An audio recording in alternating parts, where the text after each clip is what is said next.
everybody, my name is Miss Laura. Welcome to Virtual Camp Imagination 2020. Today we're going to be making bubble bath bars. So I'm going to go over real quick what the items that you had in your bags. We should have baking soda, bubble bath, and cornstarch for our dry ingredients, as well as a small container of citric acid. Then for our wet ingredients, you're going to have 2 small containers. The one that kind of has a yellow tint is vegetable oil, and the clear one is glycerin. Bubble bath is also included in our wet ingredients. And then we have food coloring. You will also need a microwave-safe mixing bowl. That can be either plastic or glass, a spoon or a spatula, some mixing cups, and a tablespoon measure. First, we're going to start by mixing our dry ingredients.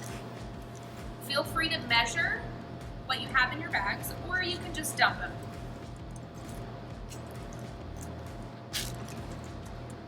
Now for your cornstarch, make sure to save a little in your bag because you're going to need that later to dust your countertop when you press them out.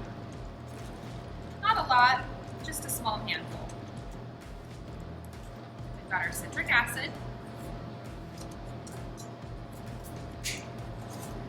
And I'm going to mix those up real good.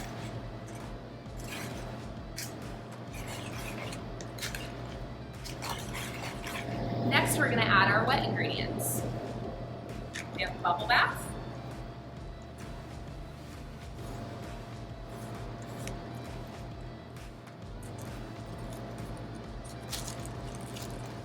glycerin,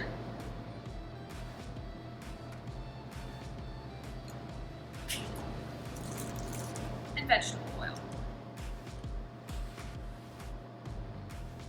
Now is the time to add any coloring you might like. The bubble bath we have is watermelon flavored, so I'm going to use a little bit of the red food coloring. Be careful when you open it. It can stain your hands a little bit, but it will wash off.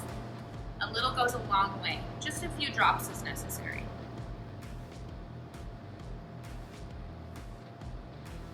You will need that food coloring for other projects, so make sure not to use all of it. Now we're going to mix this up real good.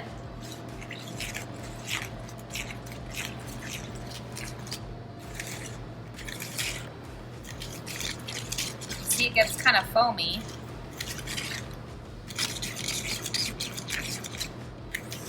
Make sure you're using a bowl that's big enough because it will bubble up.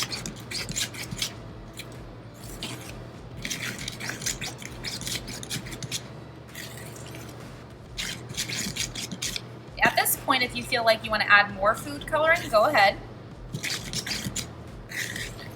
But I like this pink color. It kind of reminds me of watermelon. Next, we're going to move over to our microwave. Make sure to ask for your parents' help getting in and out of the microwave so you don't burn yourself. We're going to put our bowl in the microwave starting for 1 minute.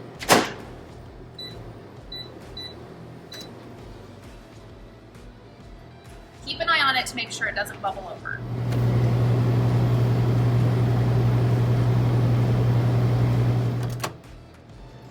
It out of the microwave, and I'm going to stir it real good to make sure I get all the lumps out.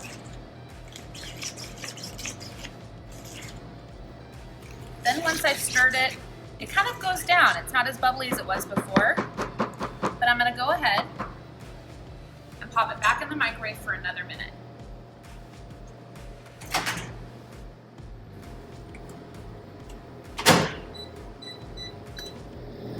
Now I'm taking it out of the microwave for the second time.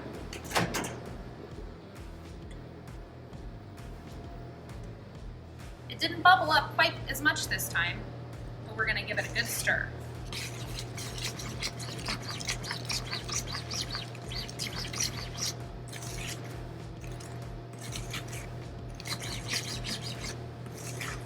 All right, last time, back in the microwave for an additional 40 seconds.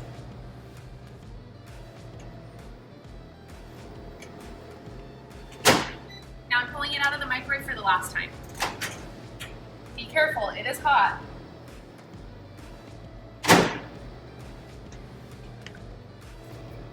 We're gonna give it a nice stir.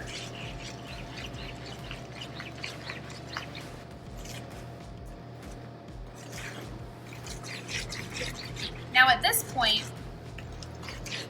it should start to come together like a dough. Mine's still a little runny, so I'm actually going to pop mine back in the microwave for another 30 seconds. If yours has started to form like Play-Doh, then you're done.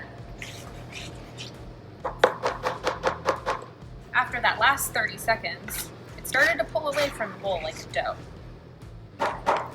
Make sure it's all mixed together and you get all the lumps out.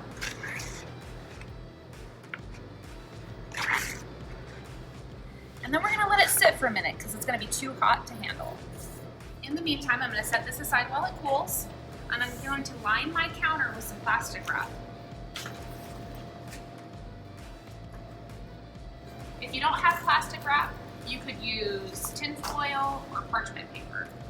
Whatever you have handy. It's just so that the food coloring doesn't stain your countertops.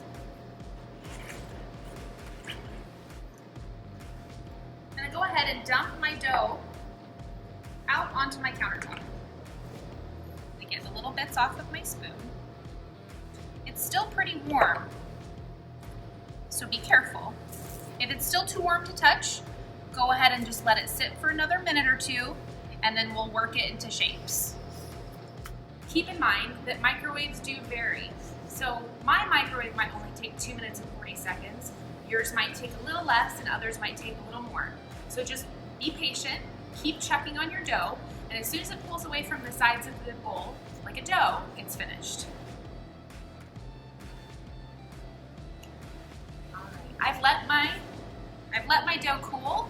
It's still a little warm, but now I'm going to start pressing it into shapes. We're going to work it kind of like cookie dough. I'm going to press it till it's about finger thick. You all should have a cookie cutter, and we'll just press it out like cookie dough. See that? I should be able to get 2 or maybe 3 from this.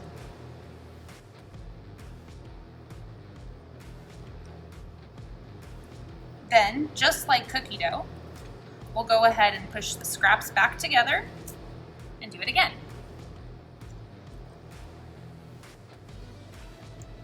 If your dough is too crumbly, feel free to add a little bit of either the bubble bath or the oil to put it back together.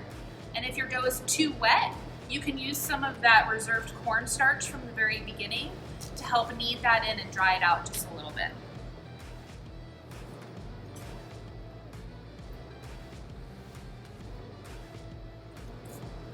You can do all sorts of different shapes with different shaped cookie cutters. You can roll it into a log, kind of like cinnamon rolls, and cut it that way. You could do multiple colors of your bubble bath bars and mix them together to create fun colors. You can even add sprinkles to the top and make it look fancy. Make sure that it's edible sprinkles, because then they'll just dissolve in the bathtub. There we go. I have 5 bubble bath bars. Now I'm going to let them sit for a couple of days to fully dry out before we use them.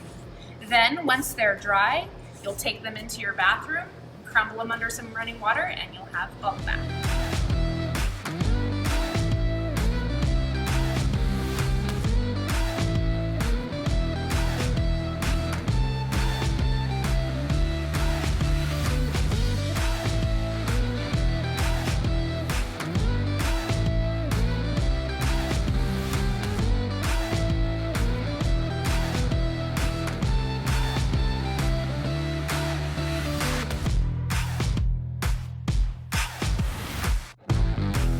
Thanks for joining. Enjoy!